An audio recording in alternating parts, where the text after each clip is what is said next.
Hi, I'm Jeff Schwartz of Schwartz Performance. This is our March 2017 update. Well, the moment we've all been waiting for, this chassis for the Porsche 356 that you see here, is finished and ready to go. The rear suspension was used from a 997 Porsche as well as the front, along with the brakes. The rear section unbolts and drops out for serviceability, and this entire unit will tuck up into the floor pan, and it'll have a really nice stance to it and a lowered type ride height. We've engineered it though, so it's got a minimum of 100 millimeters ground clearance, so we should be good there, and can't wait to see this thing on the road. This is the 73 Camaro with the supercharged LSA engine. We've plumbed the intercooler system. You can see we've got the hoses here running down to the pump, which we've mounted. We fabricated a coolant reservoir for that intercooler system, and then we've mounted the heat exchanger that cools that in front of the radiator here. We've also got coolant pipes on here. We've got AC hoses you see over there, and we've been doing a lot of wiring. We've got late model ZL1 Camaro seats that we fitted to the car.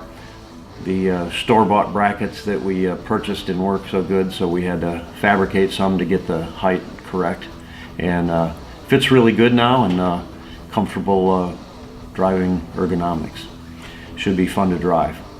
We just wrapped up some suspension modifications on this 72 Chevelle using RideTech components.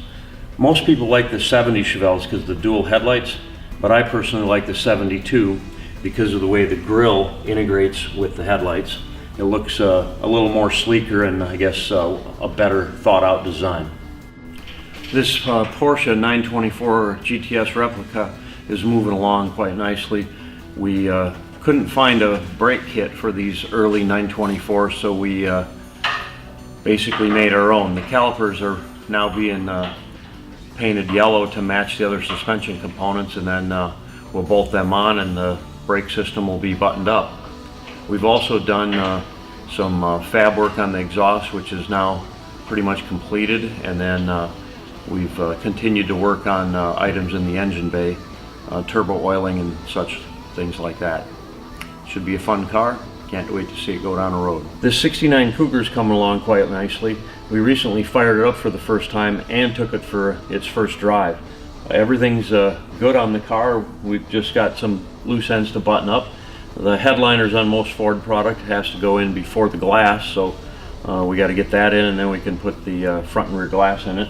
We put the side window glass in now, tinted stuff of course, and we've buttoned up the engine bay. We still have to put some fancy hood pins in here, and should be ready to go home real soon. I've continued to work evenings and weekends on my 67 Ford project here, and I've got the gravel shield on the front end, and I've got the rear bumper on. We've got the rubber pieces that seal the radiator to direct all the airflow through the radiator on. We've got the radiator in. We've got some of the emblems on. Got the widened Steely wheels. These are 15 by 8 in the front and 15 by 10s out back.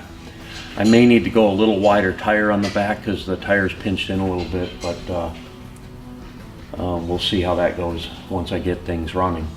Well, we've got the drive on the front of the engine, and I'm still undecided if I'm going to do the dual quad carburetors or do a dual quad fuel injection. So that's a little up in the air right now, and looking pretty good, and I can't wait to drive this thing. This 69 Camaro just arrived from out of state. We're going to button up some items on it and get it running and driving. This 60 Chevy Nomad had a lot of slop in the steering. You could turn it almost a half a turn before the front wheels would move. So there were some worn out components, and we fixed that up, and we should be ready to test drive this thing tomorrow. This nice LS powered Chevy 2 convertible came in for some rear suspension updates, so can't wait to get started on this. I showed you the rotted out bed last month on the Ford F3 pickup, and the owner was very adamant he wants to keep it a long bed. So what we were able to do was find new bed sides for a Ford F1 pickup, and we're adding length to the front and the rear of the F1 side in order to match the length of that bed. And this will solve the problem, and we'll have a full-length bed without any rust holes in it. The 63 Chevy Impala is coming along nicely. We've got the LS3 mounted in there. The chassis is all powder coated. We've got the aluminum rally wheels that are going to go onto it, and we've fitted the chassis. It's been seam sealed, and rust issues have been repaired, and looking really good. 72 AMC AMX. What most people don't realize is 1970 AMC was competing against Ford, Chevy, and Chrysler in the Trans Am Road Racing Championship. No, the Trans Am series wasn't a racing series for Pontiac Trans Ams. It was a series called the Trans American Road Race Series that the Pontiac Trans Am was named after.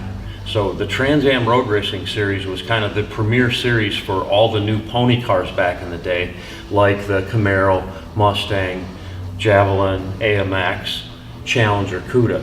So anyway, Mark Donahue lost the championship by 1 point in 1970, and in 71 AMC came out with the new body style for their AMX, which was this one, and he dominated, winning 7 straight races and the championship handily.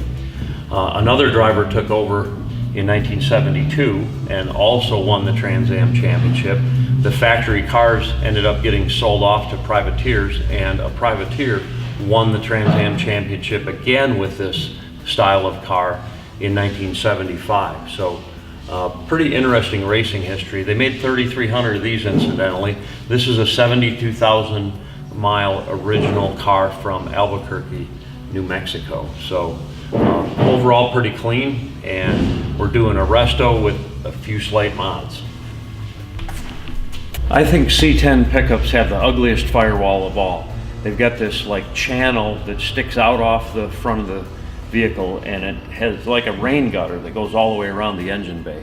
So we decided to cut that off, and Randy's fabricated a nice panel here that we're going to put on there and essentially move the firewall back about 1 inch, and it should be pretty nice and clean. We're going to put our pedals under the dash and the reservoirs under the dash, so it should be a nice smooth firewall, and I can't wait to burn rubber with this 540 cube big block.